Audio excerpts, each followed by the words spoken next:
Welcome to the hottest real estate topics on the planet, keeping you up to date with all the creative ways to buy and sell real estate without bank qualifying, so anyone can build real income starting today. Here is another great show with Dealmaker Bill and Pete the Rookie.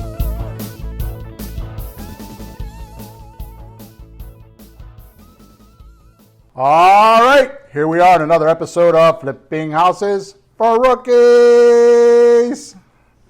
Good morning, Bill. You look different. You look sunnier or something, like more sunshine. What's going on? I'm in Florida visiting my family.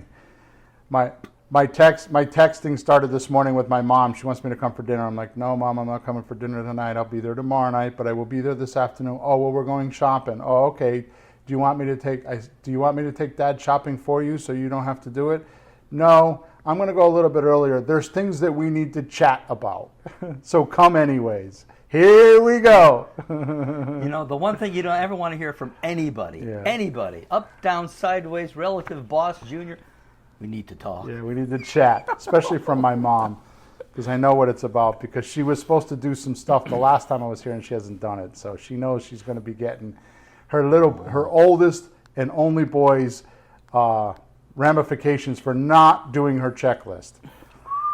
All right, here we go. Episode number 259. Owner financing from sellers, turning houses into ATM machines, and retirement plans summarized.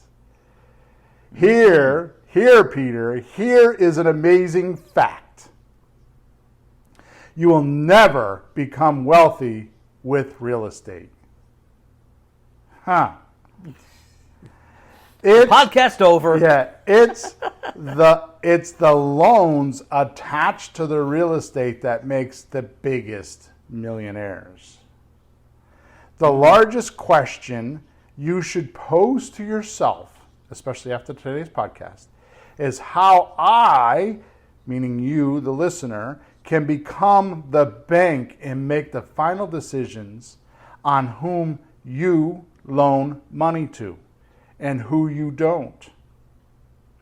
Doing this one thing will gain you more lifestyle flexibility than any other thing known to mankind on planet Earth. End of story.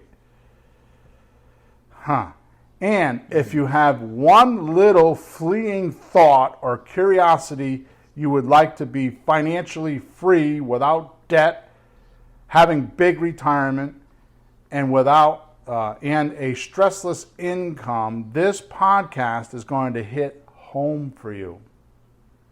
Here, Bill, myself, and Pete, the rookie, will show you how getting seller financing how seller financing is like creating your own bank with lots of dough to lend your buyers. Plus, how it can set you up for life by just doing a few of these per year. You don't even need a lot of them, just a couple a year. Mm-hmm. This is not a podcast to teach you all the nuts and bolts, so beware. Instead, what we're going to do is we're going to show you some what is a owner finance deal, its benefits, and why your seller plus your buyers would want to do these deals. But before we start, realize this: simplicity lasts the longest anywhere and makes the most amount of money. Simplicity. Making it simple is what lasts the longest. So before we get started, I got to do my housekeeping so I don't get reprimanded later by my staff, mostly Emma. So we record this podcast every Thursday morning, 9:30 a.m. Eastern Standard Time. And when we do that, we live stream the podcast, so you can actually watch it on YouTube, or you could watch it on Facebook. While you're there, if you just go at 9:30, between 9:15 and 9:30 on Thursday morning, you can log into Facebook or YouTube, and you just type in Flipping Houses for Rookies, and you will find it there. And underneath the video, you can ask questions. There's comments or chats where you can actually send us questions. I see them on a screen in front of me, so if you have questions while we're doing the podcast, as long as the question is pertaining to the subject of the podcast, because I've had people come on here and ask me about deal structures and things like that, and I just don't even comment on them because I'm not doing that. That's for our monthly meetup, which is the third Wednesday of the month. If you want to learn deal structuring, we do a free meetup. If you go to flippinghouses4rookies.com, on the front page, there's a button you can get registered for that free meetup. Or if you're on my email list, I send enough emails every month that you can't miss it. Okay. Also, make sure you subscribe to the channel you're listening to it on, so you know when we're recording, and or like us if you can. And you leave us a testimonial. If you go to flippinghouses4rookies.com, there's a testimonial page there. And then lastly, in your description of wherever you're listening to this podcast, there's a link there, and that link changes about every 5 or 6 weeks.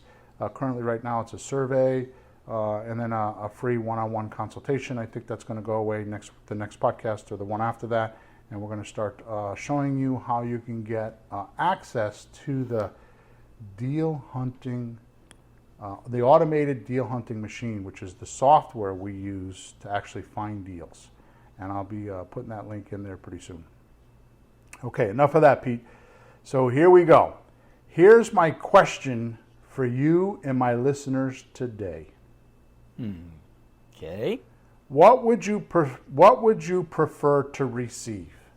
$1 million today, or a penny doubled every day for the next 30 days? That's an old one. I know. Option 2. Yeah, you heard it. Option 2. Most prefer the 1 million. However, that is not the choice, and here is why. If you double the penny every day for the next 30 days, it turns into $5,368,709.12. Wait a minute, in just 30 days, that fast? Yep. Oh, that's a good one. $5,368,709.12. Now, when you're flipping pennies, 12 cents makes a difference, right? Yeah. Anything does. Gee, Bill, can we do this with nickels? Yeah, exactly. All right. So this little example, which is an old example, I didn't make it up. I've just heard it, and I went and did research on the internet. I tried to figure out who came up with it, but I couldn't seem to find it. Mr. Google was not being pleasant with me about that, so I didn't get that. But it's not my analogy; it's someone else's. I'm just here using it as a point. This little example falls into the same fold as the story of when Albert Einstein was once asked, supposedly on his deathbed, but there's conflict of that story. Albert Einstein was asked once what man's greatest invention was, and he replied, compound interest. I mean, you would never expect that from Einstein. You'd think it'd be something scientific, right. Nothing financial or right. monetary. You wouldn't expect that. Exactly. And that's an old one too. I mean, most people have heard that, but it's very apropos for our podcast today because of what we're going to talk about. So to be fair, compound interest is a wonderful thing when you're earning it. But if you're paying it, it racks up your payments without principal reduction, and it often doubles or triples them. So let me show you this. Let me show this to you in a real example. But I'm going to sneeze first. Oh, okay. Excuse me. Thank you. So if anybody doesn't know what compound interest is, Bill's going to kind of explain it, but it's like it's a term. Compound interest.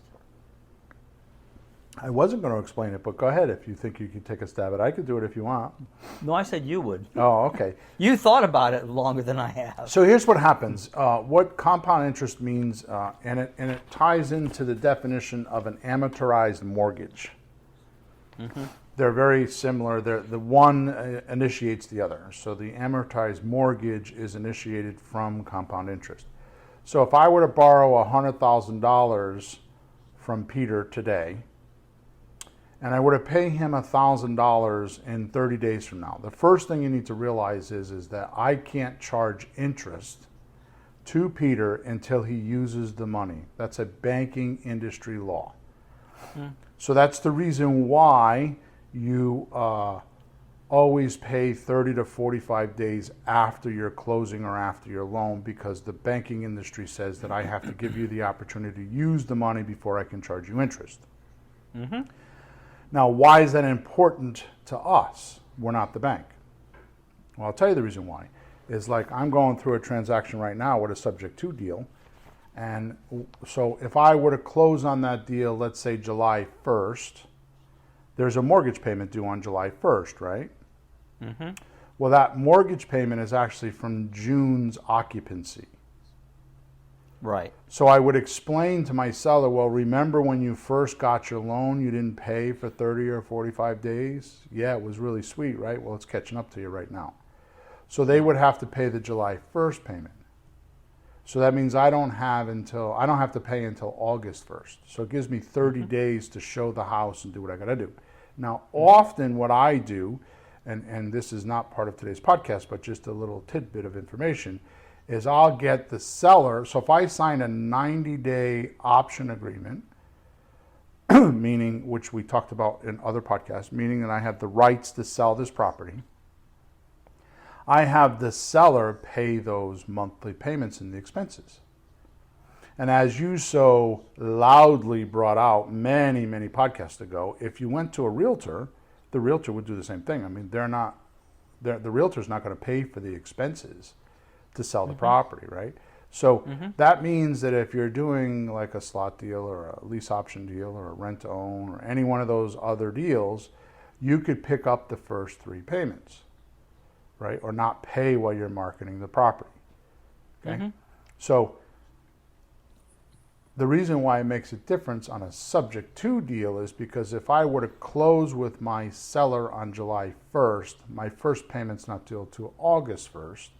And if I tell the seller that I need them, I'm overpaying. Like, for example, I have a property right now I'm overpaying for. I tell the seller, well, I want you to make 2 more payments after that one. So I'll get 3 payments. Not always. It's about a 50% ratio because sometimes I push it hard, sometimes I don't. I'm a little weak with it lately because I just, whatever. It's just because deals are not, subject to deals are not as easy when the market's really hot. So I don't try to push it too hard. But I do have clients that I push it with. So now what happens is, suppose you get 3 months where the seller is making payments, and you put a buyer in there like almost immediately, and let's say the payment's $1,500, you'll get $1,500 for July, August, and September, which is $4,500 of money that you don't have to pay the mortgage because you have the seller doing it. So you'll enhance your deal $4,500 by just flapping your lips and just saying, hey, I don't want to pay until October 1st, right? So a little diversion there. So the point that I'm trying to make is that with interest, if I were to borrow $100,000 from you and I make, let's say, a $1,000 payment to you, that payment is going to have interest and some principal reduction, even if it's $1, right? Let's say it's $100, for example. So that means I pay you $1,000, $100 goes to principal reduction, and the other $900 we'll say goes to interest. It's the number. Don't pay attention to the numbers. Just get the concept. I'm doing even numbers so you can understand, right? So now next month I don't owe you $100,000. I owe you $100,000 minus the $100 in principal I just paid you. Right. So I owe you $90,900. $990. Yeah, yes, 9990. Yeah, $99,900. $900. Yeah. Okay, because I paid you $1,000. So that means, I paid you $100. Yeah, I paid you $1,000. I got a $100 principal reduction. So that means next month you can only charge me interest on $99,900, not on the $100,000. Then I make another $100 principal payment. Now it goes down to $99,800. So you can only charge me interest on that, right? That's what an amortization form does, is it breaks down every month. It's a chart or an Excel spreadsheet often that breaks down how much you're paying. The payment stays the same all the time, but how much you're paying for interest and how much you're paying for principal changes. So obviously, the further you go into years, let's say you go into 5 years, that $500 might be $600 in interest and $400 in principal payments because it changes. The reason why it changes is because the compounded interest means that it keeps charging the interest from the unpaid balance, and it compounds. In other words, it adds up. It keeps stacking up because every month you're charging interest on that principal. Yep. And when you get into mortgages, and I'm way in the weeds right now, and I'll get out in a second, but when you get into mortgages, they call it a per diem. Per diem is per day. So like when we get a payoff, the payoff will be like $280,000 payoff, for an example, and they'll say that per diem is, $234 a day. So they'll give us a date, like say June 30th is the payoff date is $280,000, and the per diem is $238 a day. So if we close on June 28th, we can add, and if we close on July 2nd, we can subtract. So you can do the math from the $280,000. Yep. Okay, and that's all because of the compounded interest. So I hope I didn't confuse anybody there, but that's what it is. So suppose we had, now watch this, because this is going to give you the punchline. Now we just talked about the features of a compound interest loan. Now I'm going to kind of get out of the weeds. We took care of all the geeks on this stuff. Now let's go to the regular people like me that doesn't want to deal with all that significance. Okay? Yeah. So suppose we had a loan on a property for $100,000 and it was for 30 years at 4% interest. Mm-hmm. Okay? Your principal and payment interest, just principal and payment. This is not taxes, insurance, HOA fees, none of that stuff. What, principal and interest? I'm sorry, principal and interest. I said insurance, I meant interest. Thank you. Your principal and interest payment would be $716.12 a month.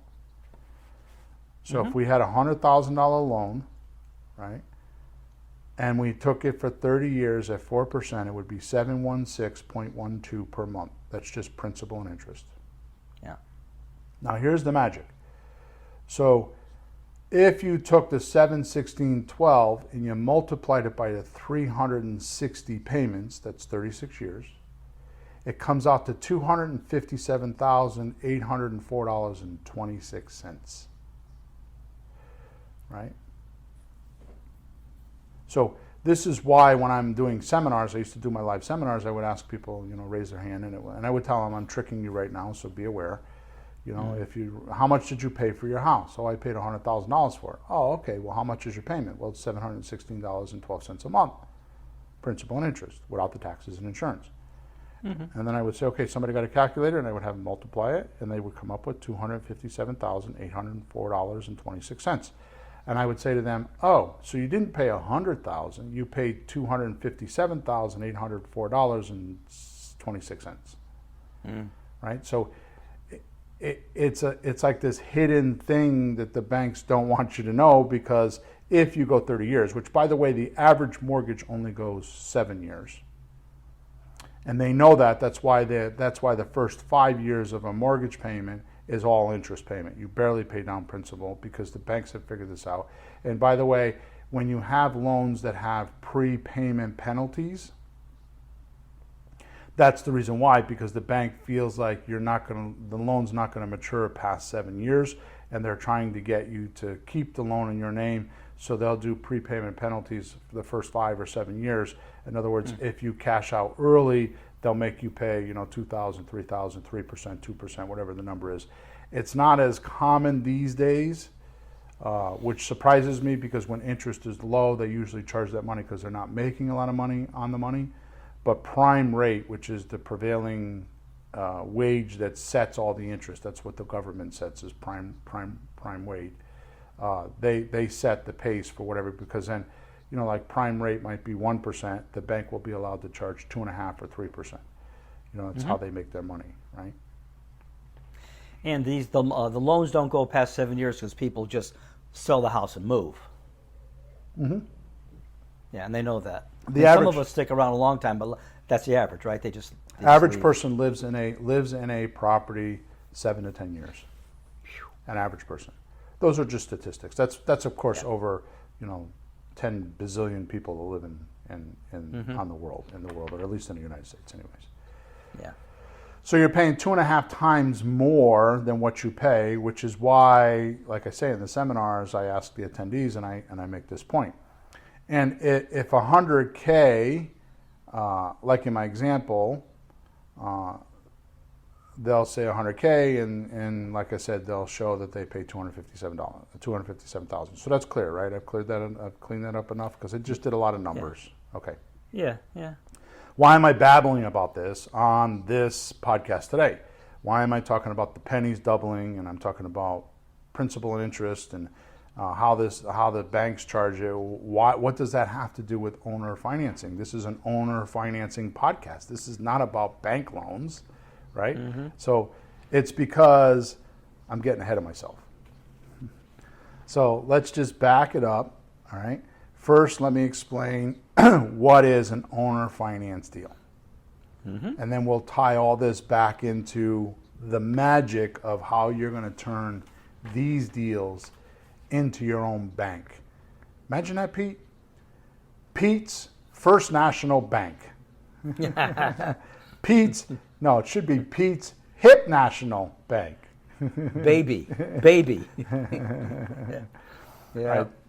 So owner financing and seller financing are synonymous. In other words, they mean the same thing. They're just two different types of words. Actually, they're more than synonymous. What is the other word? Homonymous? No, that would be like the same word. I mean, it's just an owner is going to sell it, so it's like it's an oxymoron almost. There you like, go. Yeah. Who else is going to sell it but the owner? So the owner sells it. So you can call it the owner selling it. So when you hear same guy, when you hear owner financing or seller financing, it means the same thing. It's just different parts of the country say it different ways, right? So, but just realize that. So seller financing happens when the owner of the property, not the seller, the owner. There's a difference there.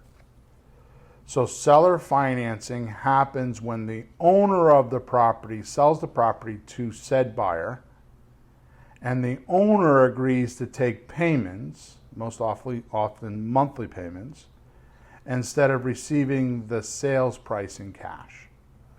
Now, I put monthly payments because I have had deals, a few, probably I want to say 3 to 5 deals in my life where I didn't pay monthly. I paid quarterly.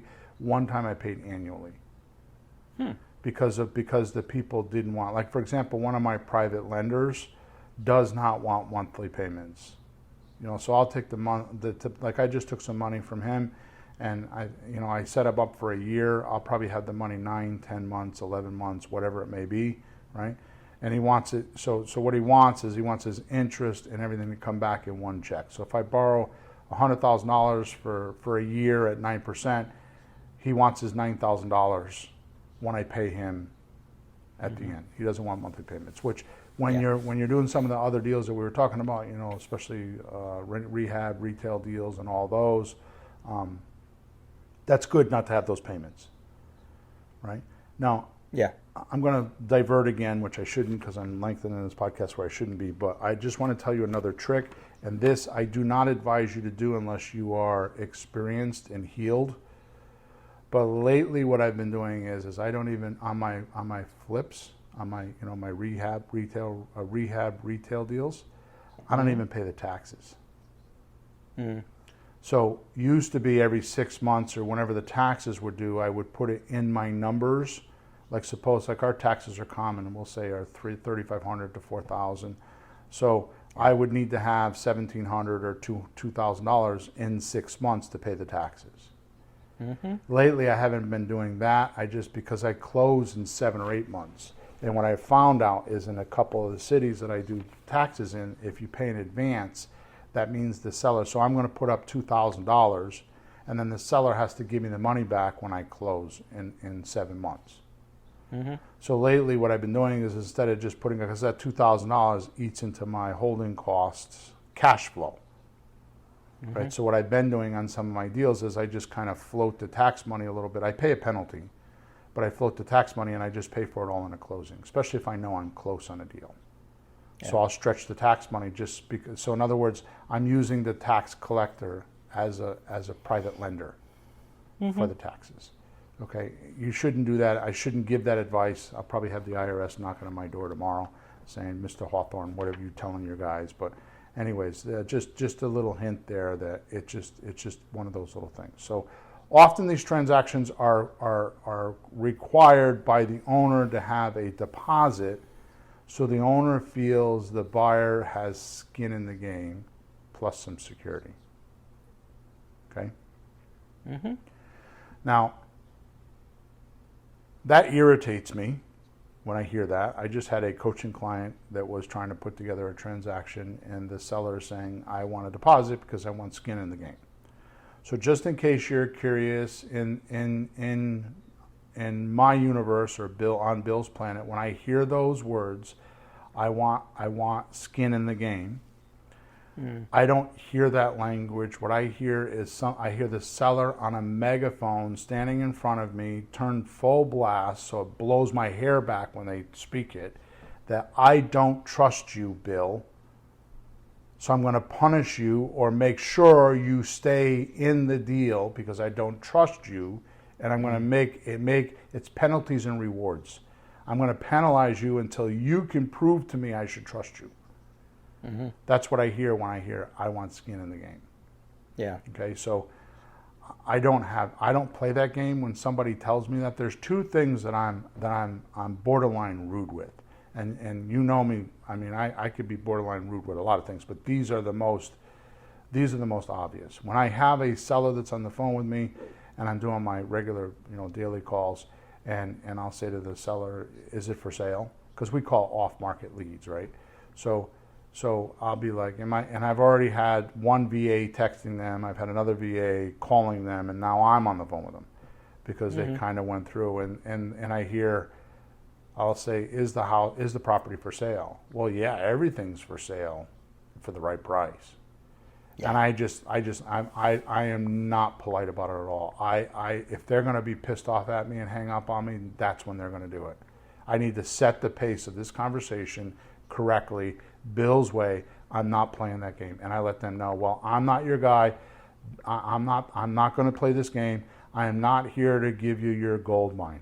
I'm not here to give you the pot of gold at the end of the rainbow. I'm not going to accept that. If you want to sell the property and you're willing to give me monthly payments or give me some sort of a discount, we'll continue this conversation. If you're not interested in that and you're looking for your payday, I am absolutely the wrong guy. Go put it on the market and do all the hard work yourself. Don't give it to me.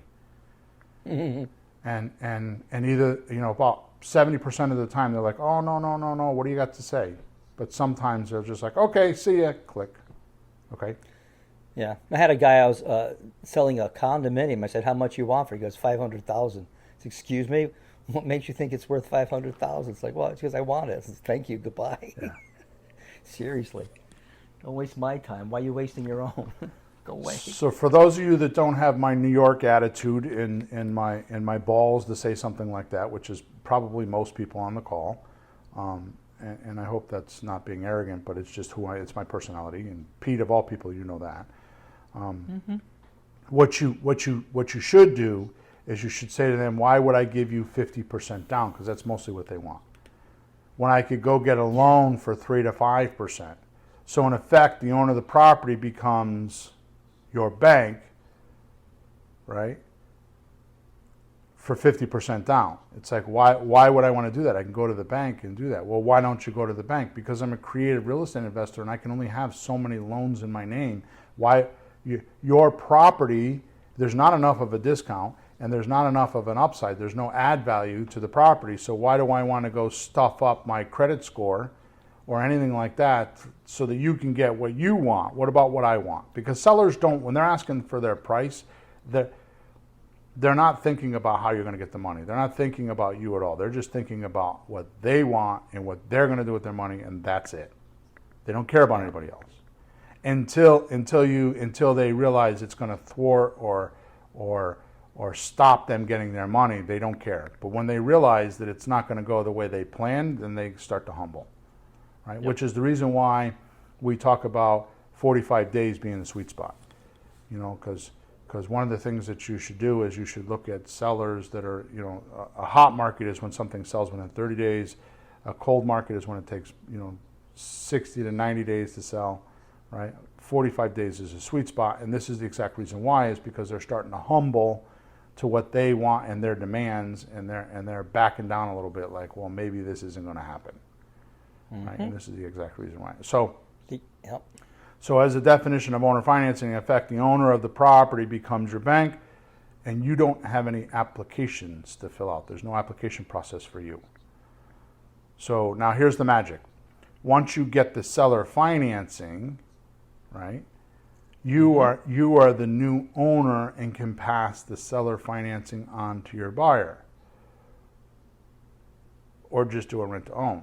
So once you get because what happens is when you do owner financing, you're going to have a closing with a closing agent, with an attorney or a closing agent, whichever you use in your state, and they're going to pass you the deed. So the deed is in your name. So what they're getting is they're going to exchange the property or the keys for documents that say you owe them this money and collateral attached. So if you don't pay, they can come get the property back. Right? So here's the magic. Once you have that in your name, you are now the banker, right? So you decide who you're going to loan the money to now. You decide who's going to go in that house. You decide who you're going to do a rent to own with. You decide if you want to do owner financing yourself. You decide how much deposit money. You decide how much monthly money. You decide all of that. Okay? Now, there's two important parts of this statement. If you do like we do, you don't pay interest, but instead pay more for the house. And I'll tell you about that in a minute. You can then be in control, like I just said, of what the buyer pays and how long the seller will get paid, and how much the seller's going to get paid and how much you're going to get paid. Right? So that's important. And I'm going to go over that, the strategy in a second. So 2, if the buyer's paying rent, and this is huge, because when you actually get this to click in your head, you'll realize the wealth of this podcast and these transactions. If you get the buyer to pay rent and you're paying the seller principal reduction payments, especially with no interest, that means your buyer only gets to use the property for the payment. So if they're paying $1,500 a month, and that includes, insurance and taxes and everything, right? You're not paying that money. The tenant is. The tenant is the rent-to-own person or the owner finance person, whichever way you structure the deal, is paying that money, right? Well, it wouldn't be owner financing. It would be rent-to-own.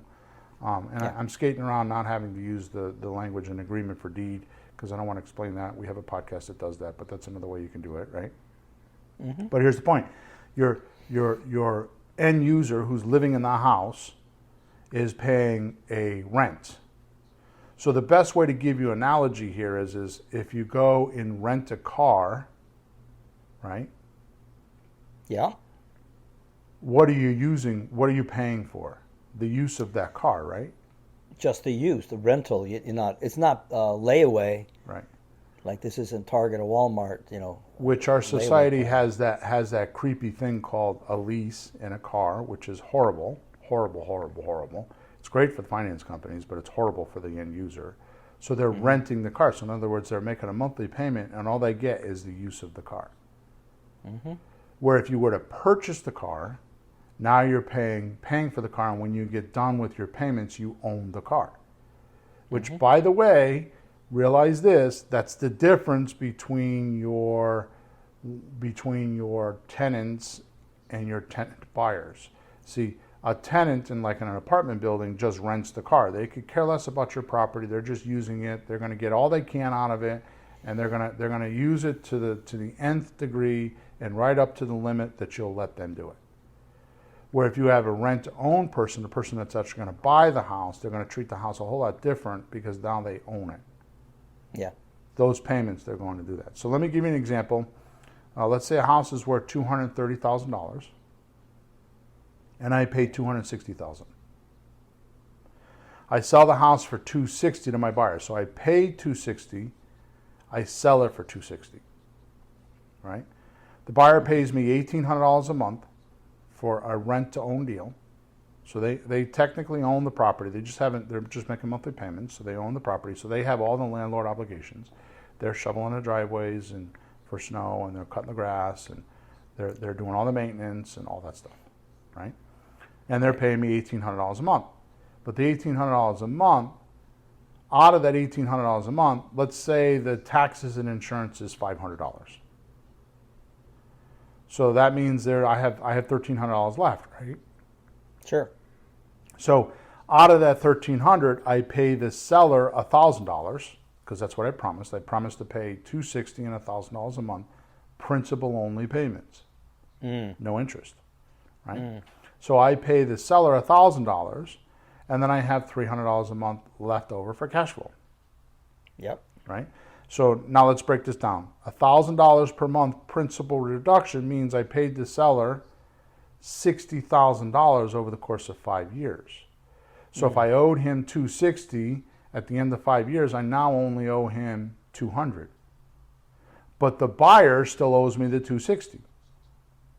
He's just been renting. Right. He doesn't have the deed. Right. So he still owes me the $260. So now he goes to the bank and gets a loan for the $260 and pays me $260. So at the end of 5 years, he's paying me the $260. I only owe $200. So that means I got $60,000 in profit Yep. for just maintaining the property. But wait, now we have the $300 per month for cash flow. Right. Times 60. Times 60 is $24,000. And 18. $18,000, yeah. Yeah, 18. Right? So how much should we make? 60 plus 18. That's a 78 now. $78,000.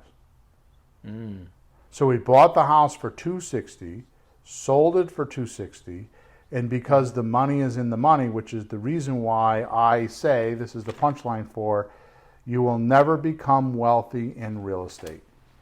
And here's my point. When you're a flipper, right? You might make a lot of money, but you're not going to become wealthy, because what's the definition of wealth? Kiyosaki said it in the cash flow quadrant. The definition of wealth is to have assets set up and you don't have to work hard for that money every month. So if you have a $4,000, it costs you $4,000 a month to live. I wish I can go back. I wish I can go back to that. But $4,000 a month to live, right? And you have assets that are spitting off $6,000 a month, and you only have to work, say, 5 or 10 hours a month to work on those assets, you're wealthy.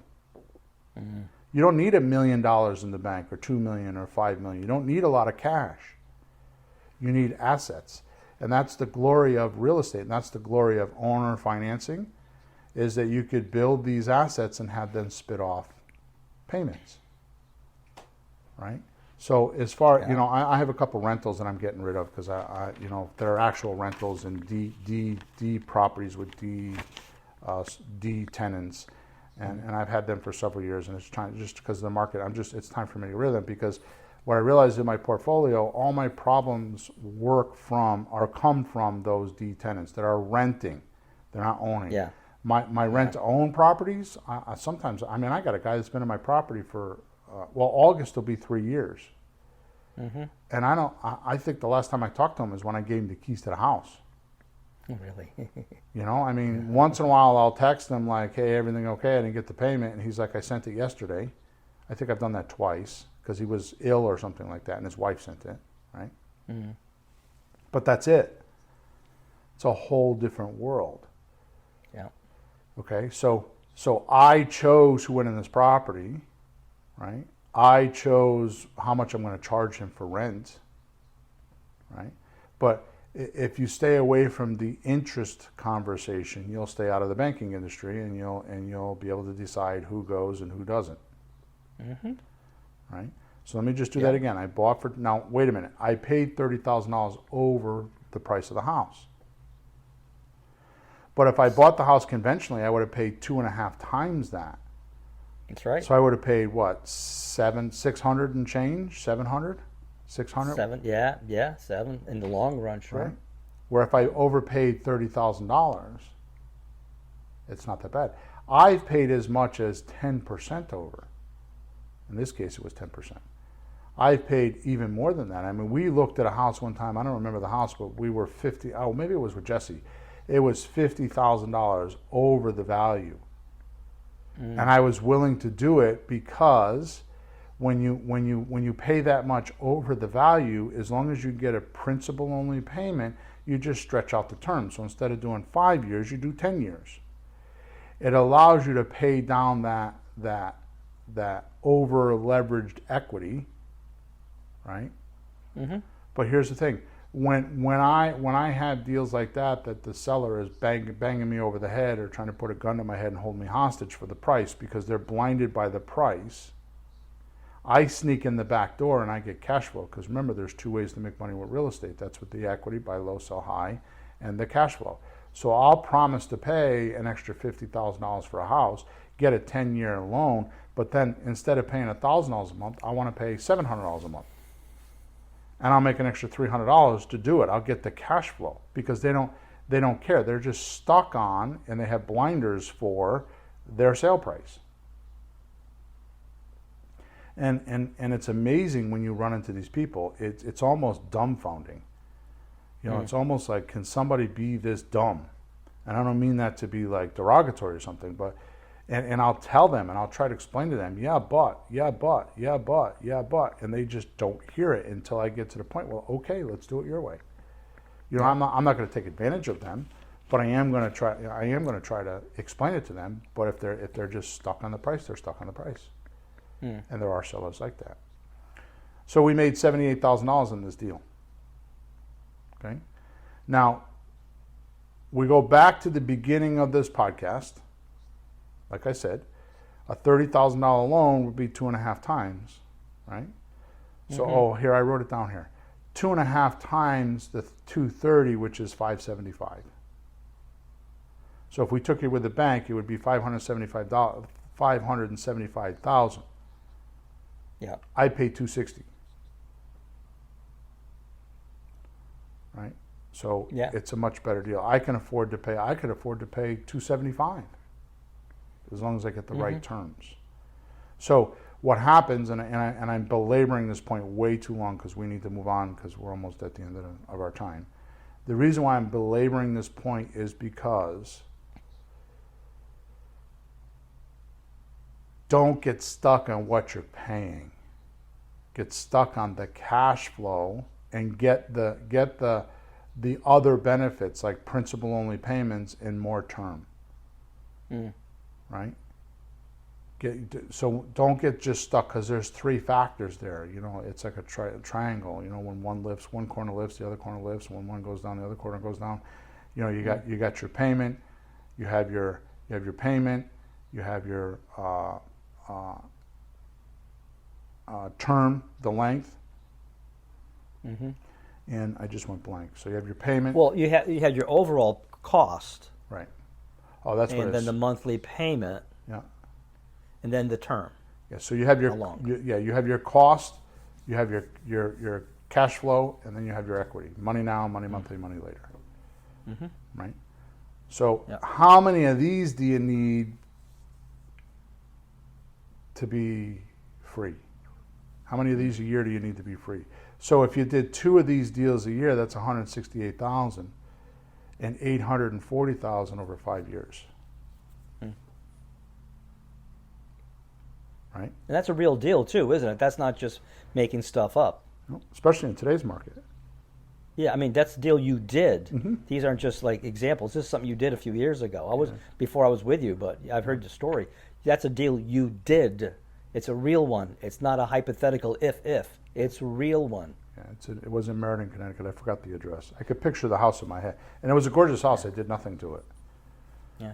All right, so let's buzz through the benefits. So we obviously know what it is, and we obviously know why you would do it, right? Mm-hmm. So let's buzz through the benefits and why you would do these deals, because they're kind of similar here, okay? So for you, the real estate entrepreneur, here are your benefits. The biggest one, and I could stop with this one, but I won't, no bank loans. You're getting your seller to finance you, AKA seller financing. Obviously, it's interest-free, right? That's huge, though. That's, you can get a mortgage calculator on your phone. I've got one. And if you just did any of these examples Bill is giving, or just anything you're looking at buying, put the mortgage calculator, just punch the numbers, and it's not complicated. It'll show you in 1 month the principal reduction is very small and the interest is very large. Right. If you get the payment just principal, at the end of the year, you're not getting ahead $500 or $1,000. You're getting ahead thousands of dollars. A lot. So I have, difference. pardon my French, for those people that have sensitive ears, pause right now. I have a wicked hard-on right now, and I have for about a year, to be in the Midwest, which is why I'm deal hunting in Akron, which is not going as good as I planned. I got to figure that out. But the reason why is because those houses are $30,000, $40,000, $60,000, $80,000. I buy them for it, I can sell them for $130,000, $150,000. Reason why is because when I do these owner finance, because I'm 57, soon to be 58 years old, and the reason why is because I could set these deals up in 6, 7 years, have them paid off, and have a bunch of free and clear houses. Yeah. Right? That's why I'm hunting for those deals. That's why I want to do it, because whether I do it on owner financing or whether I do it with an agreement for deed, it's the same math, right? Just different paperwork. But the point is that you could set it up and that you can get these things paid off and not even try to sell them, just rent them. Yeah. Right? Or do rent to own and put long-term leases on them. So instead of doing 2-year leases, do 5-year leases. Right? Because we know that 1 out of 3 people will cash us out. So in this case, we're going to roll the dice and hope that nobody doesn't cash us out. I've got deals. I got a deal with my partner, my ex-partner, that I did, 20 years ago. I don't know how, maybe 18 years ago. And I said it and forgot it. The guy pays weekly. I paid $94,000 for this house, and the guy's been paying us, I think, $1,400 or $1,500 a month. Do the math. I did a lease option, and I set it and forgot it, and the guy just pays every month. And every 2 years we go in and we get a certificate of occupancy from the town. Right now he's in trouble because his wife passed away and the house is a wreck. But we own that house free and clear now. How did you buy that one? Subject to. Okay. All right, good. So no bank loans, no interest. You get the deed, and that's powerful. Okay. So you get quick principal reduction because it's free and clear, which we talked about, right? Which, by the way, it doesn't have to be free and clear to do owner financing. There are other ways to do it. If the equity is enough, you could still do this, but that's for another conversation. Okay. Number 5, there's no limit on what you can buy. That's the biggest advantage. That's the reason why we're creative real estate investors, because we don't want to have a limit. When you're with banks and you keep borrowing money, I'm going to tell you right now, the stories you hear about markets collapsing and people losing their faces, like completely like ripping their skin off their face and just crushing them, is for only one reason. They signed for these loans personally. They took bank loans and signed for them personally. Okay, if you do it this way, you will sign personally often, right? But when I sign personally, I make sure that I'm buying at enough of a discount that if the market fluctuates, because if you do research, now this is not an absolute, but if you do research, most of the markets, like 95% of the markets, when they collapse, don't collapse more than 20%. So if you're buying at 80 cents on a dollar, you're not risking a down market collapse. Yeah, you don't get over leveraged that way. Right. Now, I'm not saying that every market's like that. There are a small percentage, like Vegas and Florida often go more than 20%. Sometimes they'll go 30%, but it's not going to put you out of business. Because even if the market goes down 20%, the rent or the rentable market value is not going to go down 20% too. So you just let it cash flow until you work your way and let the equity come back. Yeah. Just work your way through it, right? Yeah, it's like when stocks crash. Don't sell them. Just wait. Comes back. Right. So if you're afraid of real estate losing your skeleton because of it, just make a rule that you won't pay more than 80 cents on a dollar.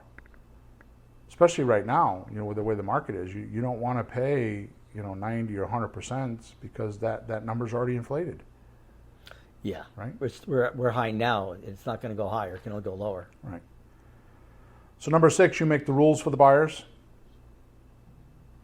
Number 7, which we don't talk about because I've just recently started talking about this because I want to make sure that people understand that when you're on Bill's Planet, there's some things we talk about and some things we don't talk about because they're not worth talking about. But there's actually 4 ways to make money on real estate. Excuse me. That's appreciation, depreciation, equity buy low, sell high, and then cash flow. We don't talk about appreciation, depreciation because those are added bonuses because appreciation, depreciation have everything to do with the environment and the market value. So I don't talk about them because sometimes you have them, sometimes you don't. Yeah. But you don't want to count on it, but if it happens, like now we got crazy appreciation, screw, take advantage of it. Exactly. So bonus. Exactly. So when you have the deed in your name, you get appreciation, depreciation. I'm going to tell you right now, the best thing in the world is to have houses in your name. You made a comment to me, I'll never forget, like a month or 2 ago, you came to me and you were like, I was on my back deck and you and your wife came in and I just did my taxes. And I remember your comment, Jesus, it seems like the more money I make, the less I pay in taxes. You know what I mean? I swear, I'm making more and it's more real estate than like my music lesson stuff. Right. And my monthly payment, it keeps shrinking. It's half what it used to be. Right. And my accountant isn't Guido with the nose. He's a regular guy. So I like it. It's because of this appreciation thing. I'm sorry, depreciation thing. The depreciation because you get to write off the right things and the tax system is set up for that, right? Yeah. All right, good. So here's another one. Number 8, you can use the equity for your fix and flips. So if you get properties and you pay them down, instead of the seller, instead of the buyer, because the deed is in your name, right? So So instead of the buyer giving you the equity, you can leave the buyer in there, and just go get a home equity line of credit on it, and just let the buyer keep making the payments, and you take, even if the mathematics don't make sense. Like for example, if you had a property that you got it's worth $200,000, you got a $100,000 loan on it, we'll say. Right? And your payments, you got like a $300 a month positive cash flow, we'll say. Right? Which, again, these numbers don't jive because they're just giving you an example, right? Even if you went and got a home equity line and you got $300 and it cost you $300 a month to get that home equity line, which puts the property at 0 profit, you don't do that because what you do is the $100,000 you're going to use that property for the next property, you make that property pay the $300. So you don't disturb the property that the home equity line is going to be on. So if you're going to use that money, whatever you're using that money for has to pay for the cost of that money. Right? Right, because you're only doing a loan like that to make more money by reemploying it some way. Right. Instead of letting the money sit as idle equity in a property, right. Use it. Like I've used my equity in my home and I've made nice fat chunks of money instead of just having it sit there. Exactly. Use it. Exactly. All right, so you could do that, right? And then obviously, the last one is retirement funds. If you just let these things pay themselves off over the course of 10, 15, 20 years, all you need, how many houses do you need? 3, 4, 5, 10. How many houses do you need paying you monthly income if you don't have a mortgage to sustain your lifestyle? Yeah. Right? How many do you need? Yeah. Mary and I just did a little analysis of our finances, paid a lot of debt off. There's like almost none left. And Social Security, we need very little on top of that just to break even, and then anything after that's gravy. Yep. So we're close to this like kind of neutral kind of level. It's really like very little that we need. It's very amazing. very liberating. It's very liberating. Bill, very don't tell liberating. anybody. Don't tell anybody. Yeah, I'm you taking I'm taking this up. Yeah, I know. Yeah, which we should probably announce. You're going to go off and do a religious retreat thing, and I'm going to. We have to figure out who's going to do the podcast with me. I'm hoping my daughter will do it with me, but we're going to lose Pete for a few months. So, anyways, seller, the benefits to the seller. Okay. Mm-hmm. Obviously, they get a quick sale. Right. They have no or very little closing costs because we absorb a lot of those. Mm-hmm. Right. They get top dollar. They're going to get more than what the house is worth if they push us, right? It saves in capital gains tax. That's a huge one. Because if somebody's not living in the property, if they're living in the property, capital gains doesn't mean anything. But if they're not living in the property, they have to pay capital gains. And right now that's somewhere in the vicinity of 20%. And if Mr. Biden has his way, it'll be 40%, which I don't think he's going to get away with it, but he's trying, right?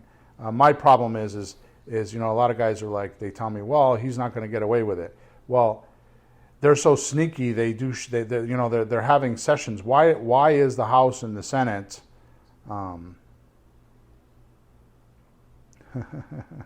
John says he'll help you, the rookie. So why? Well, thank you, John. So why is it that these politicians? I've never heard of this in my life. Are having sessions at 2:00 in the morning and voting on things at 2 a.m. and 1 a.m. and 4 a.m. in the morning, because they're sneaky and they're going behind our back. So my concern is that this capital gains tax may not be a bill in itself. They'll sneak it in some other bill that's buried in the package, and then all of a sudden we find out about it, and that's what I'm worried about. So Yeah. Well, my hope is that enough politicians own real estate so they won't let it go through. Well, like I said, my point is that they're so sneaky they'll sneak it through. But that if they go to 40% in capital gains or 45% capital gains tax, game over. Well, it'll help us because we'll be doing a lot of owner finance deals. And the reason why it helps the capital gains is because suppose I have a $100,000 gain on my property this year, and I take the cash this year. Well, I don't have enough expenses to absorb that $100,000 worth of gain this year. Suppose I only got $20,000, I got to pay taxes on the difference of $80,000. But if I were to take that $100,000 over the course of 10 years, now I have 10 years worth of expenses to apply to that $100,000, and I'm going to keep the money instead of paying it to the taxes. Right? So that's the biggest gain. There's other ones too, but that's the biggest thing. So I'm going to tell you, when you're dealing with people that have, like we deal a lot with out of area owners. We deal a lot with people that don't live in the properties. That's a huge part. When you got to start giving away 20% of your profit. And now think of this, Peter. Think of this. We don't talk about this enough. It costs 12 to 15% for a realtor in regular realtor costs. By the time you pay the realtors and all that kind of stuff and all the other fees, right? To sell the house. The negotiating, the repairs, the closing costs, all that other stuff, right? On top of, let's say you pay 10%. Let's say you're really good and you only pay 10%, which I've never seen. I just did a closing the other day and I paid $18,000. I just did a closing, I think it was 200 and, I forgot. 40? Yeah, 240,000, yeah, something like that. It was $18,000 for closing costs. And I feel like I'm pretty clever at keeping those down. Yeah. Okay? So here's my point. You pay 10%, and then on top of it, pay 20% for capital gains. That's 30%. That means that if the seller is selling for $200,000, 30% of that, which is $60,000, is going away for closing costs and capital gains. So they don't start making money until $240,000. So what happens if they only own $240,000, or what happens if they only owe $200,000? They're not making $100,000; they're making $40,000. This is huge for the right sellers. So owner financing is a fantastic thing.